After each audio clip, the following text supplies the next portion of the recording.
Dunedin's run of events and visitors have been in the news recently, with cruise ships, international sport and music heading our way. Otago Chamber of Commerce Chief Executive John Christie is here to tell us about the economic ramifications. Good evening, John. Yeah, good evening. Now, we've read about a $15 million boost to the city recently. How has that figure been calculated? Well, that was Paymark statistics. So I guess every time somebody swipes a card through one of their machines, they're able to record the level of transactions. And as you've said, we've seen a $15 million increase, which is around 7.5%, to just over $200 million worth of revenue for the month. And that's reasonably pleasing, because obviously that's going to have quite an impact on the local retail market.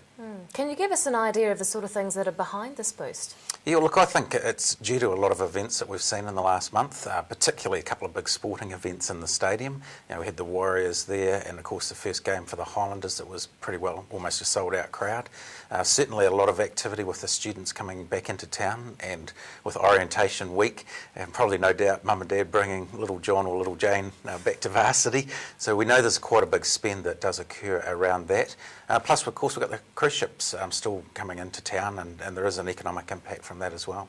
And you've been quoted in the paper as saying that out-of-town money is coming to Dunedin. What do we know about that? Well, look, what we know is that out-of-town money is always better than local money just circulating around, particularly if you're bringing it from offshore.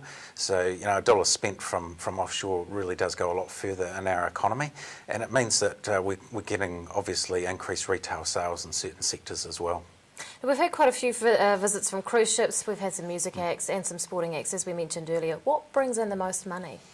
Look, I think the big music acts have shown to bring in substantial revenue to the city, and we know that the Elton John concert was a real significant contributor to the economy when it occurred. It brings in different people, different markets, and a lot of out-of-town money.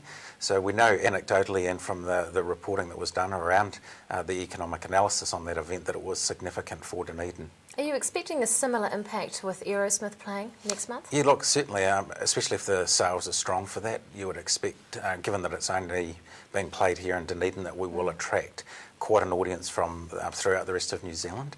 That's good for Dunedin, and it's good for our local retail sector, for the hospitality sector that also enjoys some of that benefit, and it really does filter down to quite a lot of our business community.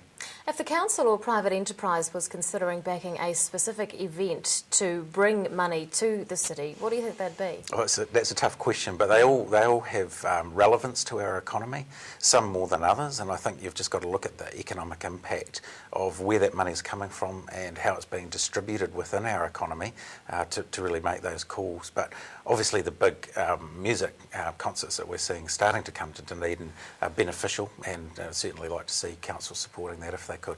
What sectors of the city are we seeing benefiting most? Well, look, retail is seeing some impact, but obviously hospitality, accommodation, a number of different parts of our community benefit more directly. But I think it's also good for the overall well-being of our economy. The businesses that aren't directly relating to it are certainly seeing an uplift in positive nature of what's happening in the city. There's a good feel about the place, and generally that optimism does translate into a confidence that the businesses will then invest into our economy in other ways. Otago Chamber of Commerce Chief Executive John Christie, thanks very much for your time. Thank you.